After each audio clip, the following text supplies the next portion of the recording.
Not everyone is comfortable with the concept of a speech introduction. Those who give them wonder if they said too much or not enough. An inaccurate or unexpected introduction can fluster even the most prepared speaker.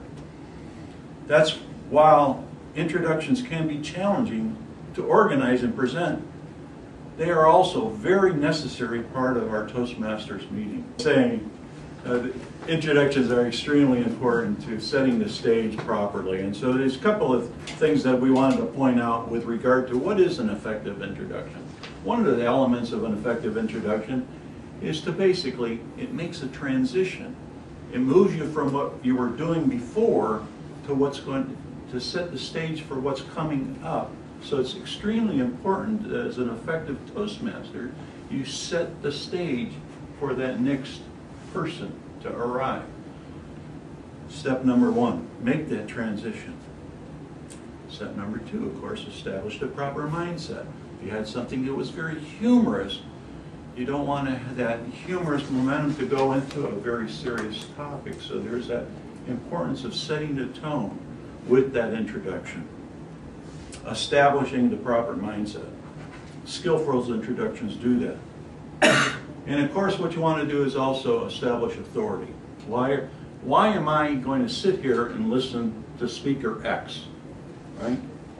When we know that Mayara is going to talk to us about funding of terrorists,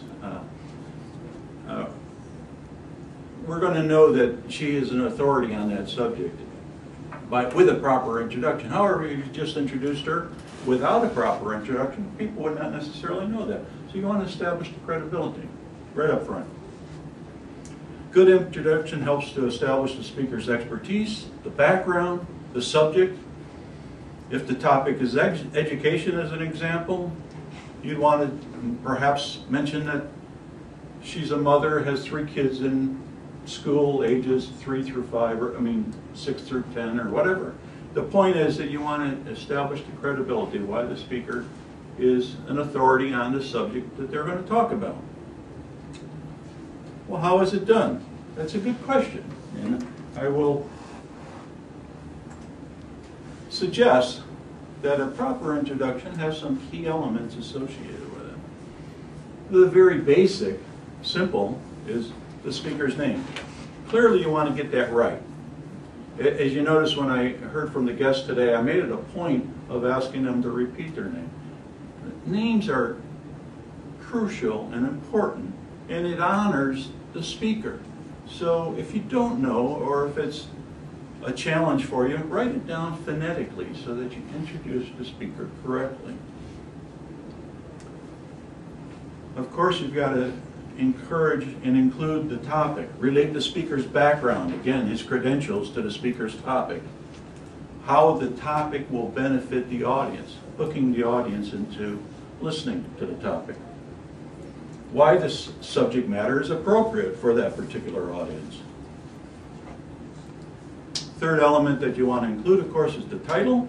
The title of speech is typically mentioned at the end of the introduction, like the speaker's name. It needs to be given special emphasis. If you are introducing a fellow Toastmaster at a club meeting, your introduction should also include the following. And you'll see that we have 3 other items here that we do at Toastmasters that would not be typically a part of an introduction in an outsourced organization. We, of course, ask you to identify the speech assignment so that we know what manual they're working on. If they're working on a competent communicator's manual, we ask them to identify what the objectives of that particular speech are, because each speech in Toastmasters for those newcomers to the program is designed to develop one aspect of your skill set. So it might be body language, or it could be vocal variety, or it could be hand gestures, a number of things it may want to emphasize. And of course, the third element that we always mention is the time element. We're very conscious of time within Toastmasters, so delivering the time, the length of time, and we've got the timing lights that were explained earlier today. A few more to-dos is the introduction should create a friendly environment for the speaker, a sense of anticipation for the audience, in drafting the presentation, you want to make sure that it reflects what the speaker wants in the introduction. So the Toastmaster of the day should reach out to the speaker. In fact, a proactive speaker will reach out to the Toastmaster and say, this is the purpose of my discussion. This is how I would like you to introduce me.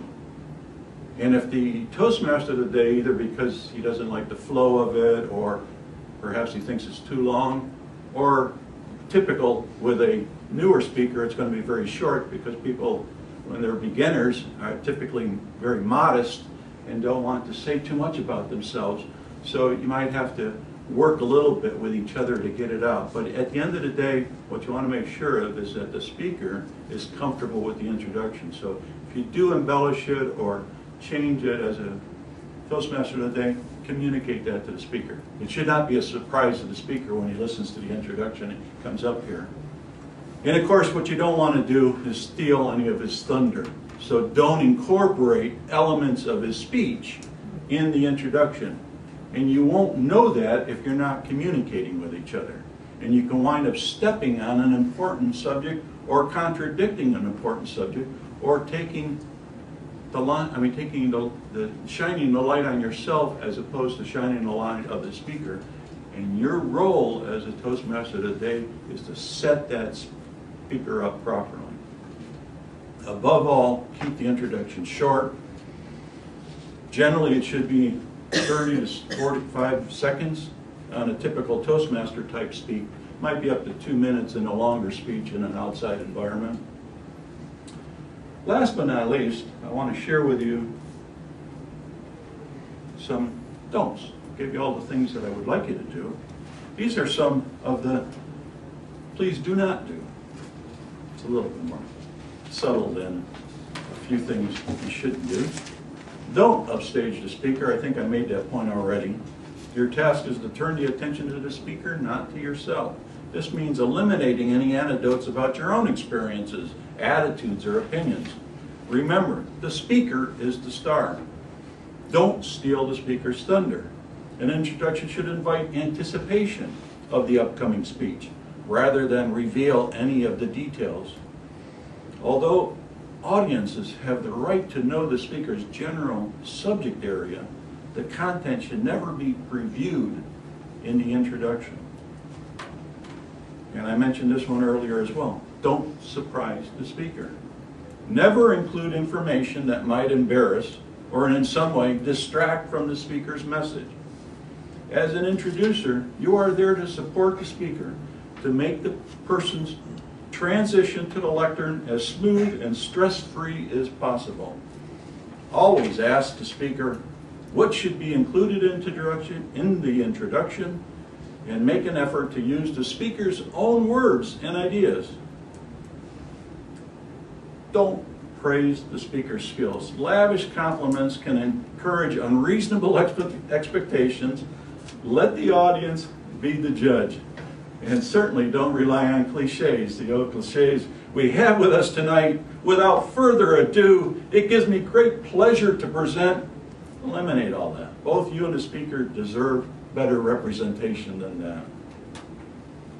And don't save the speaker's name till last. He's not a mystery guest. We're not playing, what's my line or something. He's not a mystery guest. Use it casually in the earlier part of the introduction as well. And incorporating a person's name once or twice before pronouncing it in a final time is a far more natural approach.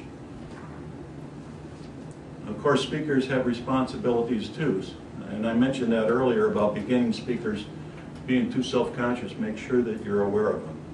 Last but not least is lecture etiquette. What do I mean by lecture etiquette? I'm talking to you today, not to the person I'm going to introduce. Don't make the mistake of staring at who you're going to introduce the entire time that you're introducing.